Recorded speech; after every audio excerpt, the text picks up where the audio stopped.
Hello everyone, आज का हमारा टॉपिक है ब्लड ग्रुप। कि जो विटामिन के है वो ब्लड क्लॉटिंग के लिए जरूरी होता है, क्योंकि लीवर में जो प्रोथ्रोम्बिन बनता है उसके लिए विटामिन के जिम्मेदार होता है। ठीक है, ब्लड ग्रुप को 4 पार्ट्स में डिवाइड किया गया है, ए बी और ओ।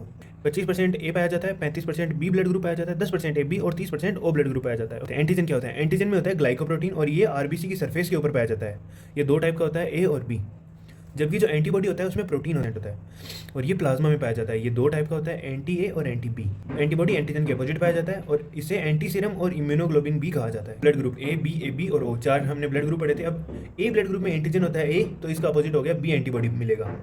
ब्लड ग्रुप जो बी होता है उसमें एंटीजन होता है बी, तो उसका अपोजिट ए एंटीबॉडी मिलेगी। ए बी में ए और बी दोनों एंटीजन होते हैं, तो अगर दोनों एंटीजन है तो कोई एंटीबॉडी नहीं होगी। और ओ ब्लड ग्रुप उसमें कोई भी एंटीजन नहीं है, इसलिए दोनों एंटीबॉडी होंगी। एंटीजन और एंटीबॉडी में जो इंटरेक्शन होता है उससे हम कहते हैं एग्यूलेशन।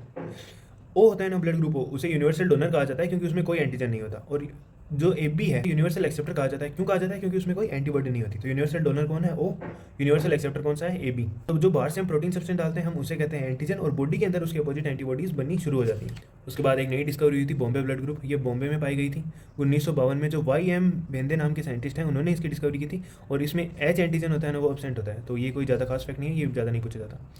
अब एच एंटीजन हर ब्लड ग्रुप में पाया जाता है, ओ नेगेटिव में भी पाया जाता है, लेकिन एक बॉम्बे ब्लड ग्रुप में ही नहीं पाया जाता। R H factor. R H factor क्या है? आर एच फैक्टर की डिस्कवरी की थी लेंसनर और वेनर ने। ये एक टाइप का एंटीजन है। इसकी डिस्कवरी हुई थी रीसस मंकी में, इसलिए इसका नाम आर एच फैक्टर है। जो लोग होते हैं ना उसमें एंटीजन पाया जाता है उससे कहते हैं आर एच पॉजिटिव, और जिन लोगों में ये एंटीजन नहीं पाया जाता उन्हें कहते हैं आर एच नेगेटिव। तो आर एच फैक्टर एक तरह का एंटीजन है, जिनमें ये पाया जाता है उन्हें कहते हैं आर एच पॉजिटिव, जिनमें नहीं पाया जाता उन्हें कहते हैं आर एच नेगेटिव। वर्ल्ड में 85% लोग होते हैं आर एच पॉजिटिव, इंडिया में 93% लोग हैं R H positive. Unfit pair for marriage, तो एक ऐसा पेयर होता है ना, देखो, जो मैरिज के लिए अनफिट होता है। अगर मेल आर एच पॉजिटिव और फीमेल आर एच नेगेटिव है तो उनकी शादी नहीं कर सकते। क्यों? क्योंकि इनका पहला बच्चा होगा वो तो होगा नॉर्मल, लेकिन जब सेकंड साइड बनेगा तो आर एच पॉजिटिव के अगेंस्ट फीमेल बॉडी में एंटीबॉडीज बन जाएंगे, और उनका जो सेकंड बच्चा हो जाए वो उसकी डेथ हो जाएगी। इस डिजीज़ को बोलते हैं एरिथ्रोब्लास्टोसिस क्वाइटिस डिजीज। अब ब्लड बैंक के बारे में बात करते हैं।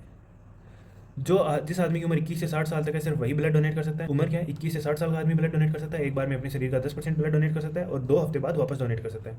ब्लड को 42 दिन के लिए रखा जा सकता है, उससे ज़्यादा नहीं। और टेम्परेचर क्या होता है? 4.4 डिग्री सेंटीग्रेड पर रखा जाता है।